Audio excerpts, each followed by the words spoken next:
18절에서 24절 말씀까지 한 절씩 돌아가면서 읽겠습니다.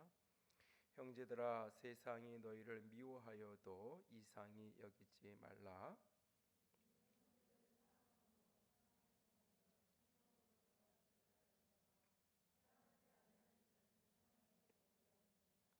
그 형제를 미워하는 자마다 살인하는 자니 살인하는 자마다 영생이 그 속에 거하지 아니하는 것을 너희가 아는 바라.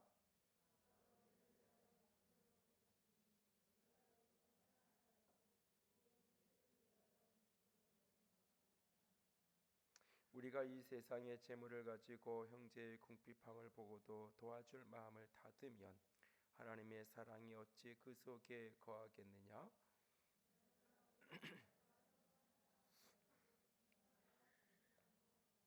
이로써 우리가 진리에 속한 줄을 알고 또 우리 마음을 주 앞에서 굳세게 하리니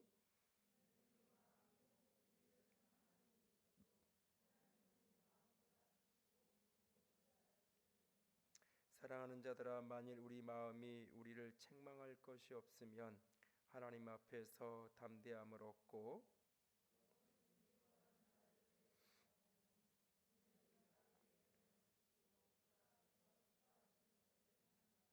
그의 계명은 이것이니 곧 그 아들 예수 그리스도의 이름을 믿고 그가 우리에게 주신 계명대로 서로 사랑할 것이니라.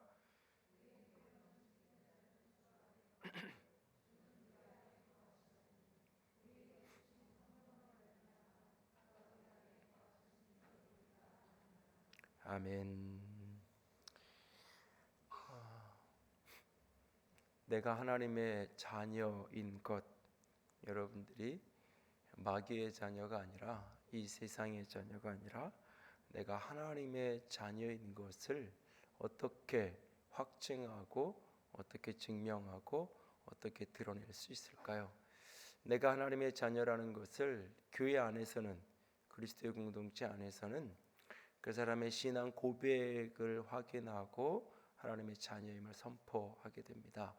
그래서 내가 세례받는 것이 그리스도와 연합되어지는 표고 결국 내가 하나님의 자녀 되었음을 확증해주는 외적인 증거 가운데 하나죠. 누군가에게 복음을 전하고 그가 예수를 그주와 주님으로 영접하면 그에게 확인해 줍니다. 당신은 이제 하나님의 자녀가 되었다고. 그러므로 자녀에겐 이런 권세가 있다고. 예수님을 영접했기 때문에 당신에게 하나님의 자녀가 되는 권세가 주어졌고 이제 그 권세로 가장 대표적으로 하나님께 기도할 수 있는, 그리고 그 기도를 하나님이 응답하는, 우리가 지나가다가 어떤 아이가 울고 있을 때 옆집 아이, 남 모르는 아이가 울고 있으면 왜 저렇게 시끄럽게 우나, 저 부모는, 저 엄마는 도대체 뭐 하는 건가, 이렇게 비난하고 판단하고 또는 화를 내고 그렇게 하겠지만 내 아이가 울고 있는 모습을 보면은 달려가서 무엇 때문에 그러는지를 묻고 그 아이가 그렇게 울고 있는 이유를 해결하려고 노력하게 되는 게 부모의 마음인 것처럼 내가 하나님의 자녀가 되었고 그 자녀로서 하나님께 부르짖고 하나님께 내가 기도할 때 내 아버지 되신 그분께서 나에게 관심을 가지고 내게로 달려오셔서 내 부르짖음에 응답하시고 반응하신다. 그래서 신앙하는 것은 내가 이름 모를 어떤 신에게 내가 공을 들이는, 지성을 열심히 들여서 그 지성이 하늘을 감동시켜서 하늘로부터 무엇인가 덕을 입고 살아가는 것, 그것이 신앙생활이 결코 아니다. 신앙생활은 내가 하나님의 자녀됨의 확신에서부터 출발하고 자녀됨의 축복과 영광과 권세를 누리며 살아가는 것이 신앙의 여정이다. 이런 이야기를 설명을 하고 이제 그 영접을 시킨 후에 잠깐의 설명을 하고 이제 시간을 마치고 그럴 때가 종종 있는데요. 내가 하나님의 자녀라는 것을 그 교회 안에서는, 그리스도의 공동체 안에서는 신앙 고백의 유무, 신앙 고백이 얼마나 정확하고 바른가, 그것을 가지고 판단을 하게 됩니다. 그렇다면 세상에서 내가 하나님의 자녀라는 것은 어떻게 세상 가운데서 확인되고 드러내지는 것일까요? 우리는 세상 가운데에서도 내 신앙 고백으로 세상 가운데 내가 하나님의 자녀라는 것을 인정하고 싶어 합니다. 그러나 세상은 그것을 가지고는 인정해 주지 않아요. 왜냐하면 세상은 하나님을 모르는 사람들이기 때문에. 그래서 3장 1절로 좀 올라가 보세요. 3장, 오늘 본문 3장 1절 다 같이 읽습니다. 보라, 하나님께서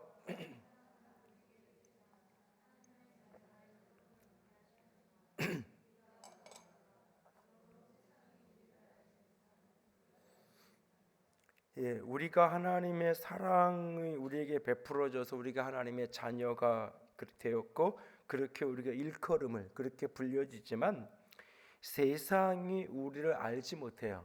세상이 우리가 하나님의 자녀인 것을 알아보지 못해요. 왜냐하면 그들은 하나님을 알지 못하기 때문에. 그래서 우리가 가지고 있는 어떤 신앙 고백을 가지고 내가 하나님의 자녀다라고 하나님의 사람이라고 세상에 이야기해도 세상은 그것에 대해서 아무런 반응을 하지 않아요. 왜? 하나님을 모르는데. 응? 여러분들이 어디에 가서 예를 들어서 뭐 저희 큰애가 가서 저는 권종열 목사의 아들입니다라고 어디 가서 이야기하면 저를 아무도 모르는 사람이 있는데 가서 그 이야기를 하면 거기 있는 사람들이 저 사람 뭐 하는 거야? 쟤 지금 뭐 그런가 보다. 권씨니까 뭐 아버지가 권씨겠지. 그냥 그러고 마는 거예요.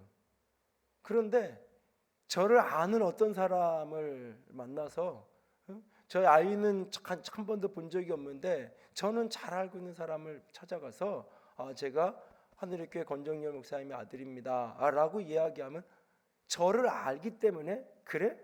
그러면서 이렇게 받아들이고 그것을 확인을 하고 뭐 이렇게 하지 않겠어요?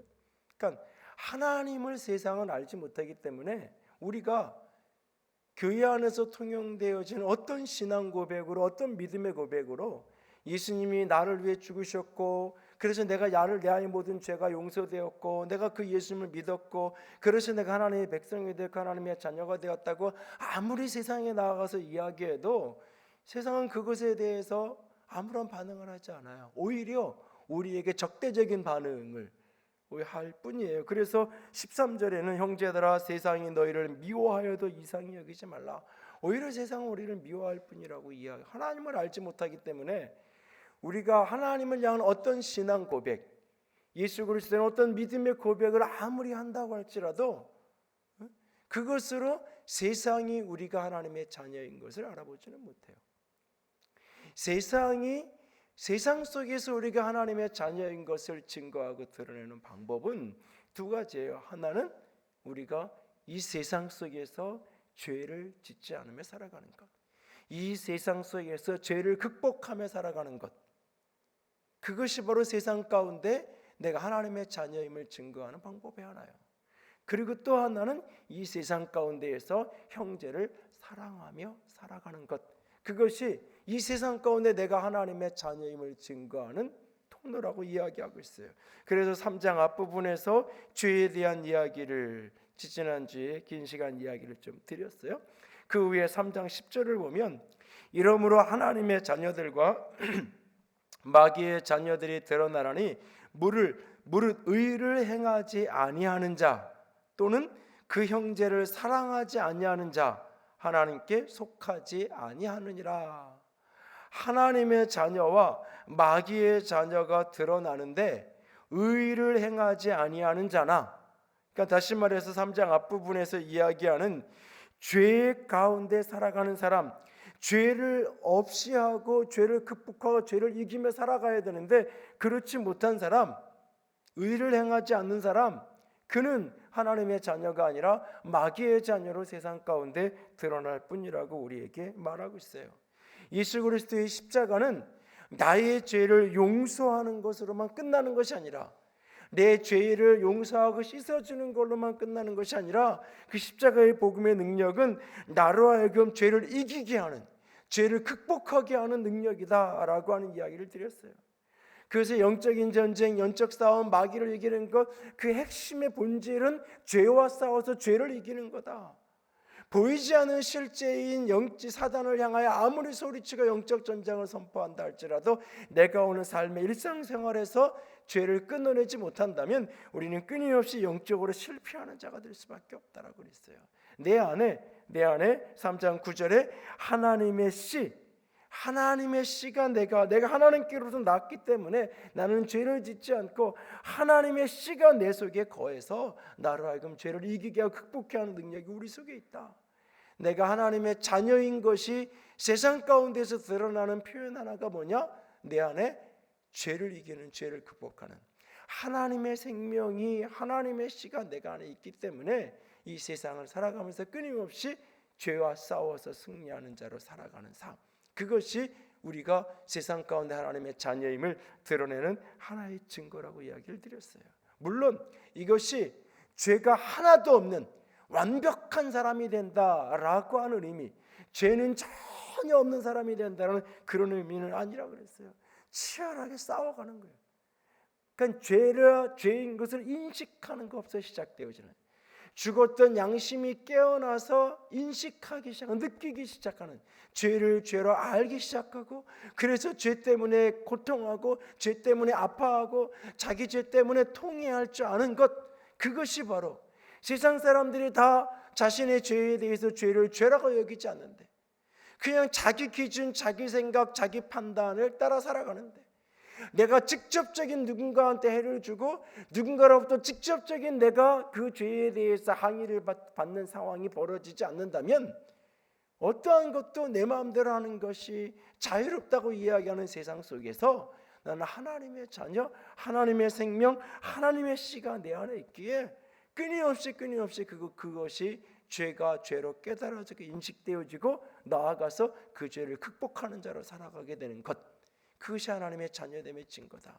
하나님이 이 세상 가운데에서 우리를 하나님의 자녀로 드러내기 원하실 때에 그 죄를 극복해가는, 죄를 이겨가는 의의 삶을 살아가는, 의를 행하는 모습, 그것이 세상에서 하나님의 자녀됨의 모습이에요.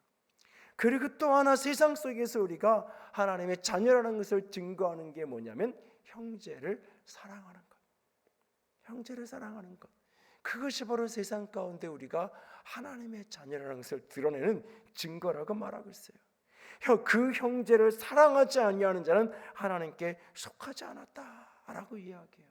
그러면서 12절에서는 가인의 이야기를 예로 들고 있잖아요. 가인은 악을 행하고 있는 모습인 동시에 형제를 사랑하지 않는 모습이에요. 하나님께서 가인을 향하여 묻잖아요. 내 아우 아벨은 어디 있느냐라고 묻잖아요. 그날 하나님을 향하여 가인은 이렇게 이야기해요. 내가 내 동생을 지키는 자입니까? 내가 그 사람을 지키는 자입니까? 라고 반문하고 있어요. 내 아우, 내 동생 아벨이 어디 있느냐라고 하나님이 묻는 그 물음 앞에 내가 그 사람을 지키고 내가 그 사람을 보호해 주는 사람입니까? 라고 반문하고 있어요. 하나님은 우리를 이 땅에서 하나님의 형제로서, 하나님의 가족으로서 서로가 서로를 지키는, 서로가 서로를 보호하는, 서로가 서로를 사랑하는 형제로 이 땅 가운데 두셨어요. 그래서 우리가 하나님의 자녀임이 세상 가운데서 드러나야 될 가장 대표적인 표현이 뭐냐? 형제를 사랑하는 거예요. 오늘 이 문제는 세상을 사랑하는 이야기와 표현하고 조금 달라요. 그러니까 이웃을 사랑하라는 이야기랑 조금 다른 차원의 이야기예요. 어쩌면 믿지 않는 세상의 사람을 사랑하는 것, 물론 그것도 필요해요. 그러나 더 오늘 본문의 초점은 가족끼리 사랑하는 모습을 이야기하는 거예요. 형제가 형제를 사랑하는 그 모습. 그 형제가 형제이니까, 피는 물보다 진하다고, 가족이니까, 사람들이 다 떠나갈 때 가족이니까. 오늘도 그렇게 박근혜 전 대통령이 구속되는 그 장면들을 이렇게 보도를 하면서 그 앵커가 하는 말 중에 이런저런 이야기를 하다가 결국 그런 얘기를 하더라고요. 만약에 더 진행이 돼서 더 문제가 되고 이렇게 된다면 결국 마지막에 옥바라지를 하고 결국 마지막까지 지켜줄 수 있는 사람은 그래도 동생들일 텐데, 예? 이럴 텐데. 그래도 동생들이 이렇든 저렇든 잘났든 못났든 잘했든 못했든 어쨌든 마지막까지 그래도 가면 다 자기 목적을 위해서 다 그러고 결국은 그래도 동생들이 지켜줄 텐데, 함께 해줄 텐데, 그래도 뭐라도 이렇게 뒷바라지라도 그래도 나오면 그래도 갈 수 있는 될 텐데, 뭐 이런 식의, 그러면서 이렇게 어떤 안타까움을, 그러니까 형제라는 게 한 부모의 형제이기 때문에 모른 척할 수 없는 그 아픔이 있는 거잖아요. 내가 능력의 유무, 내가 그것을 해결해 줄 수 있고 없고, 내가 도와줄 수 있고 없고의 능력의 유무는 능력에 따라, 사람에 따라서 다를 수 있는 거예요. 능력이 클 수도 있고 작을 수도 있고 다를 수 있는 거예요.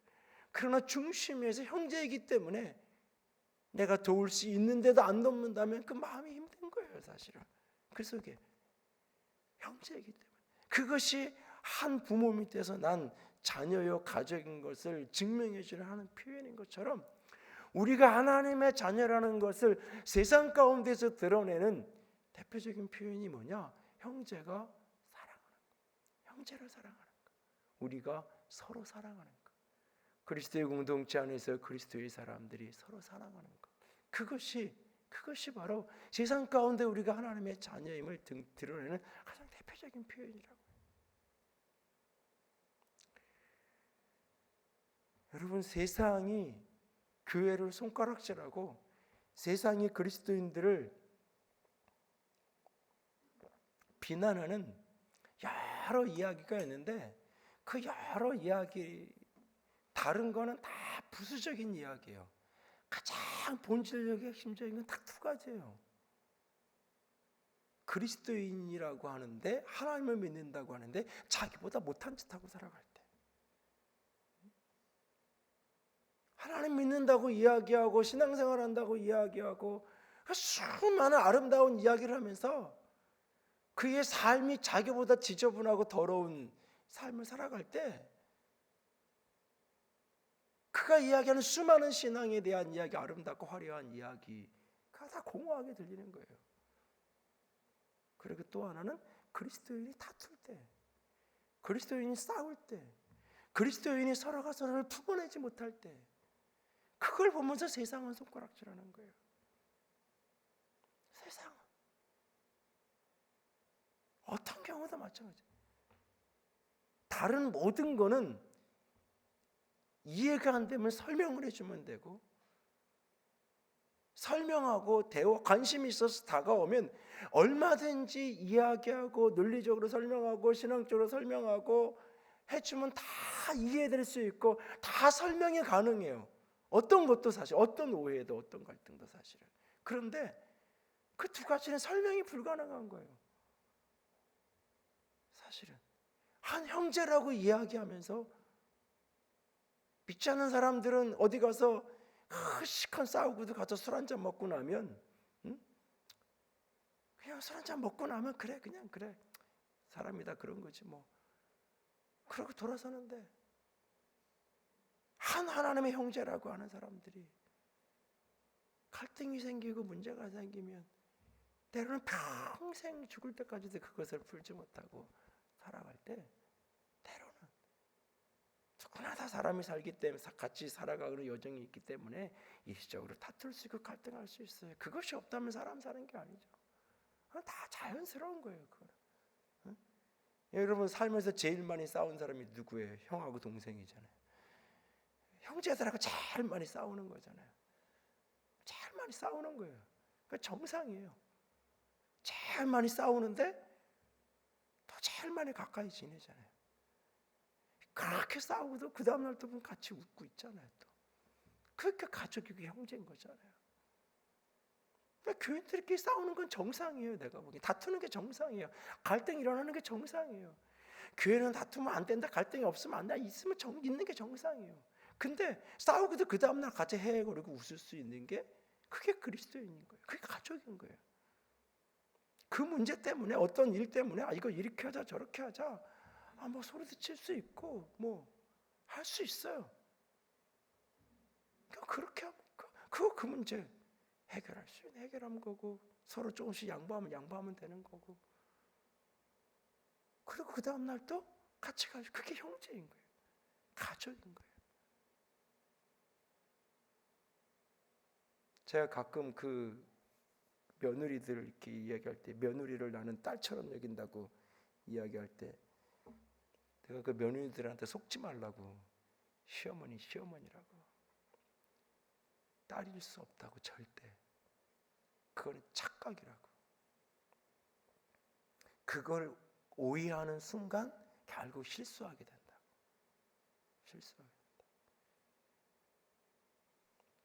아버지는 아버지지 친구가 아니라고. 아버지를 자꾸 친구가 돼. 아버지의 역할을 하려고 어떻게 하는 게 좋을까? 그걸 고민하는 게 아니라 그 중에 어떤 모습이 아이들하고 친밀하게 놀아준 어떤 모습 가운데 하나지.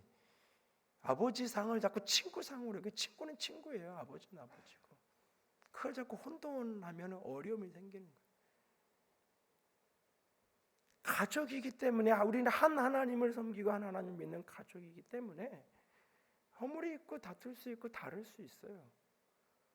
그래도 함께 할 수 있는 것, 그래도 품어줄 수 있는 것. 때로는 잘 안 되면 헤어질 수도 있어요. 사도행전의 이야기를 가르쳐 주잖아요. 바울과 바나바가 그렇게 함께 동력하던 사람들이었지만 갈라져서 다른 길 가잖아요. 성경을 보면 크게 싸웠어요. 보통 싸운 게 아니에요. 그럴 때가 있어요. 때로는 의견이 다르고 관점이 다르고 생각이 달라서. 선과 악의 문제, 진리와 비진리의 문제가 아니었어요. 분명히 스타일의 문제고 성향의 문제고 우선순위의 문제였어요. 그럼에도 대판 싸웠어요. 어쩌면 성경에 그렇게 기록될 정도면 성경에 그럴 때 다 이렇게 정제해서 쓰잖아요. 어떻게 싸웠을까요? 하여튼간 궁금해요. 천국감 한번 물어보고 싶은. 근데 여전히 동력하잖아요. 여전히 함께 가잖아요. 지금은 할 수 없어서 잠깐 한 발짝 물러서 떨어져 있지만 서로가 서로를 두고두고 비난하고 서로 경쟁하고 그러지 않잖아요. 오랜 세월이 지난 어느 날, 그때는 나한테 내 사역에 쓸모없었다고 했던 사람을 내 사역에 유익한 사람이라고 부르잖아요. 마가 요한을. 그 사람 때문에 결국 싸운 건데, 하나님의 일에 유익하다고 말하지 않아요. 바울이 나에게 유익하다라고 얘기해요. 나에게. 그래, 하나님께는, 그래 당신 하나님께는 잘하는 사람일 수 있어. 나는 당신 못 보겠어. 이게 아니에요. 나에게 유익한 사람이다. 잠깐 동안 떨어져 있고 잠깐 동안 멀어질 수 있지만 그것이 끝없이 가는 게 아니에요. 같이 또 화해하고 같이 또 가잖아요. 우리가 세상 가운데 우리가 하나님의 자녀라는 것을 세상 가운데 드러내는 방법이 뭐냐? 의를 향하는 것이고 형제를 사랑하는 거예요. 오늘 말씀은 아주 극단적인 이야기를, 예수님이 하신 이야기를 한 번 더 하잖아요. 15절에. 15절 다 같이 한번 읽습니다. 그 형제를 미워하는 자마다 살인하는 자니 살인하는 자마다 영생이 그 속에 거하지 아니하는 것을 너희가 아는 바라.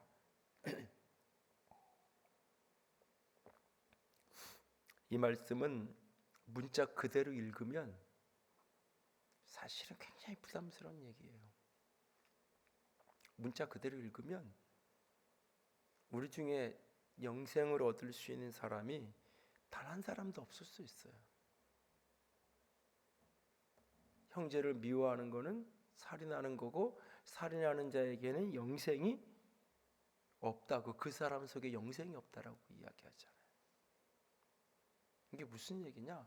내 안에 미움이 일어날 때 이것이 얼마나 큰 것인지를 느끼고 생각하고, 이것이 곧 살인하는 거랑 똑같은 거고, 이것이 마치 내가 영생을 잃어버릴 수도 있는 것만큼 그렇게 불안해하고 두려워하라는 무서워하라는 이야기가 아니라 그만큼 이것이 큰 무게감이 있는 것이라는 사실을 기억하라는 이야기예요. 그런 무게로. 미워할 수도 있는 거지 뭐, 그런 거지 뭐, 그냥 그러면서 이렇게 담아두고 그러고 살아가지 말라는 이야기를 하는 거예요, 사실. 그러면서 16절에 이렇게 말하잖아요. 그가 우리를 위하여 목숨을 버리셨으니 우리가 이로써 사랑을 알고 우리가 형제를 위하여 목숨을 버리는 것이 마땅하니라. 저는 신구약 성경 중에서 제일 부담스러운 구절, 대표적인 구절 중에 하나가 이 구절이에요. 여러분, 성경을 읽으면 하나님이 너 나 위해서 목숨 바쳐라라고 이야기한 구절이 별로 없어요. 마음을 다하여 뜻을 다하여 목숨을 다하여 사랑하라 하셨지만 나를 위해서 목숨을 내줘라, 목숨을 버려라 이렇게 말하는 구절이 흔하지 않아요. 근데 이 구절은 형제를 위하여 목숨을 버리는데 이게 당연한 거라고 얘기해요. 특별한 어떤 것이라고 얘기하냐면 마땅한, 당위, 형제니까, 가족이니까 당연하게 그렇게 해야 된다라고 이야기하고 있어요. 목숨을 버리는 것이. 목숨을 버리는 것이, 우리는 주님을 위해서는 생명 바치겠다고 많은 사람들이 이야기해요. 왜냐하면 주님이 생명을 요구하지 않거든요. 주님, 제가 목숨 바쳐 주님께 충성했습니다. 그 말 딱 하고 끝났더니 바로 일로 와라, 네 목숨 내가 가져가야 되겠다, 내놔라, 그러지 않잖아요. 얼마든지 목숨 바치겠다고 이야기해요. 사실은 당장 주님이 나한테 목숨 내놓으라고 얘기하지 않으니까. 그런데 주님은 형제를 위해서 그렇게 하라고 얘기해요. 그리고 그 다음 17절에 누가 이 세상의 재물을 가지고 형제의 궁핍함을 보고도 도와줄 마음을 닫으면 하나님의 사랑이 어찌 그 속에 거하겠느냐. 16절에는 목숨에 대한 이야기를 했고 17절에는 재물, 돈에 대한 이야기를 하고 있어요. 목숨이 곧 돈인 거죠, 사실은.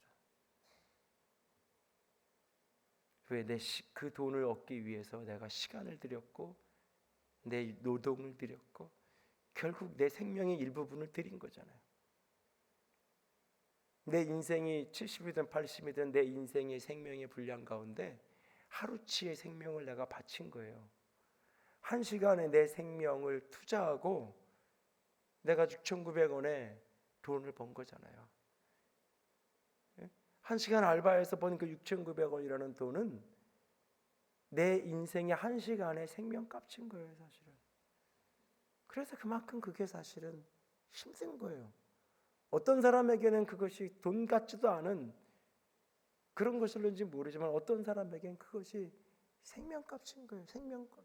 그리고 그게 정상이에요, 사실은. 어떤 의미에서 형제를 위해서 목숨 버리는 것이 마땅하다고 이야기하고는 17절에 세상의 재물을 가지고 형제의 궁핍함을 보고도 도와줄 마음을 닫으면, 이 마음에서 이게 일어난 거죠. 소원이 생기는 거죠. 그런데 그것을 애써 눌러놓는 거예요. 그러면 어떻게 그 사람 속에 하나님의 사랑이 있겠느냐.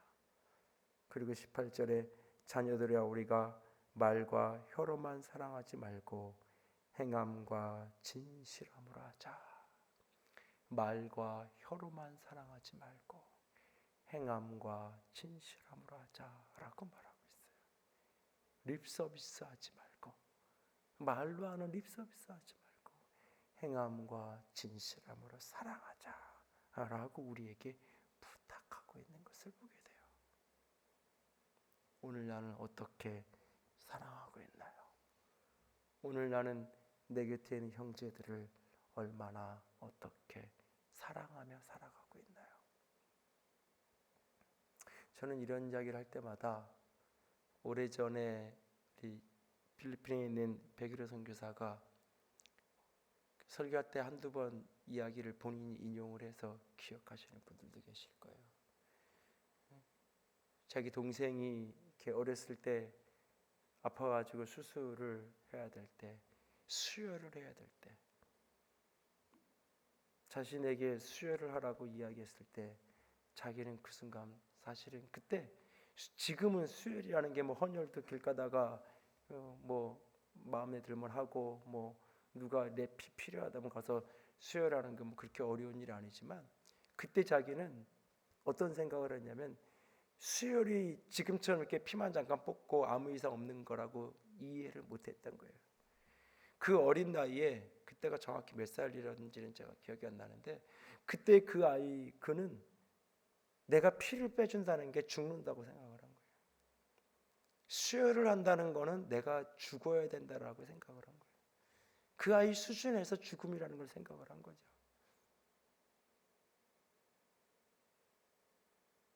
그리고는 자기 피를 수혈을 하겠다고 결심을 하고 예라고 답할 때 자기는 진짜 그렇게 본인이 그렇게 이해를 했어요. 지금 뭐 내가 동생 때문에 수혈했다 그러면 그뭐 누구나 할 수 있는 거 동생이 아픈데 뭐 혈액형 같으면 하는 게 더 당연한 거지 그걸 뭘 저러나. 지금은 분명히 그런 이야기죠. 근데 그 수준에 그때 본인은 그때 그것을 이해할 때 내가 대신 내 동생 대신 죽는 걸로 그렇게 이해하고 그 수술을 그 수혈을 병원 수술대에 올라서 수혈을 했다고 얘기하죠.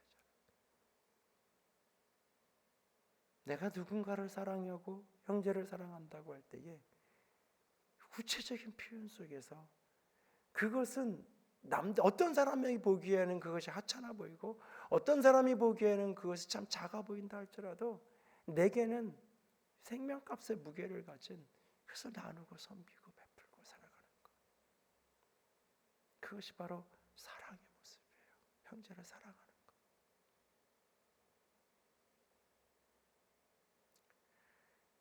오스왈드 챔버스의 주님은 최고봉이라는 묵상 1년 365일 묵상집에 있는데 거기에 보면 이런 문장이 있다 그래요. 나는 예수를 믿고 나서 단 한 번도 누군가에게 실망을 해본 적이 없다고. 나는 예수를 믿고 나서 단 한 번도 누군가에게 실망을 해본 적. 어떻게 사람이 저래? 어떻게 저 사람이 저럴 수 있냐라고. 난 한 번도 그런 적이 없다고.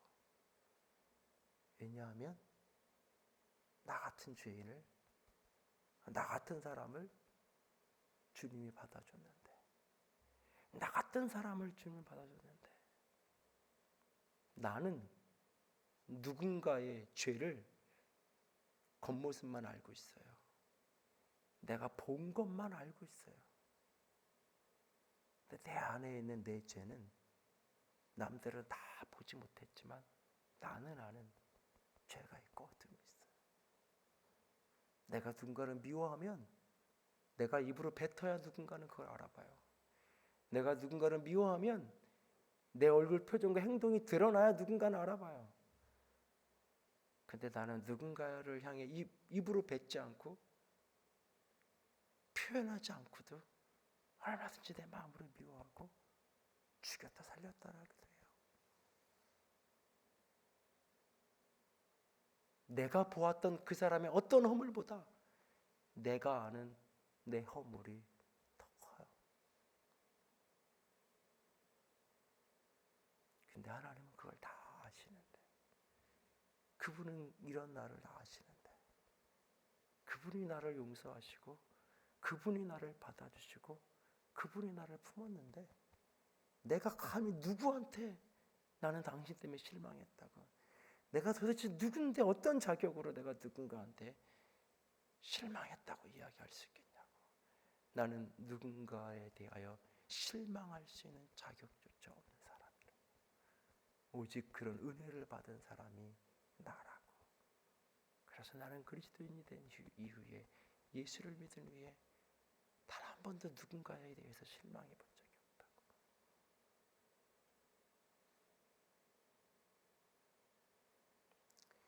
여러분, 과연 우리가 형제를 사랑하고 공동체 속에서 서로를 사랑하는 것, 이것이 하나님을 향한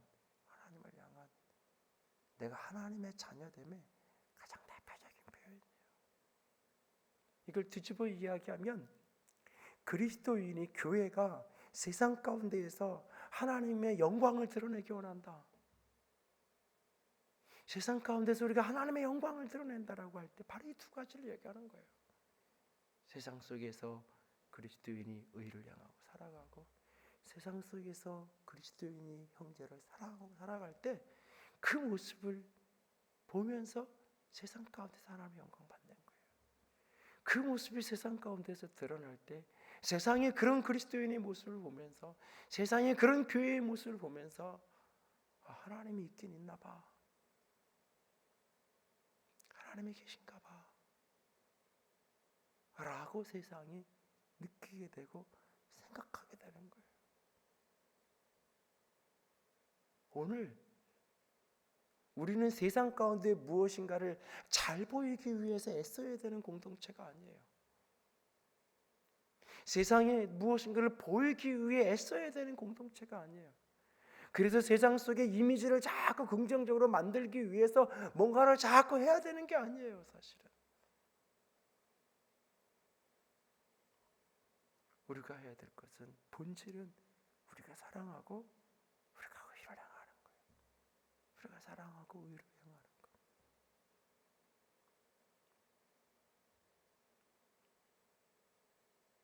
교회 앞에 현수막이, 외부에 현수막이 하나도 안 걸려 있어요. 그래서 이렇게도 걸어봤다 저렇게도 걸어봤다, 하여튼간 이 건축이 끝나갈 무렵부터 계속 고민을 했는데, 몇 주 전에도 교육자들한테 여기다 이렇게 걸면 어떨까, 이렇게 이런저런 얘기를 했더니 누가 그래요. 그냥 목사님 우리 컨셉을 이렇게 가면 어떨까요? 현수막 없는 교회, 현수막을 안 거는 교회, 어디를 걸어도 이 건물에 이게 이렇게 보면 이렇게 조화가 안 되는, 그래서 그 얘기를 이렇게 하더라고요. 듣고 보니 그것도 나름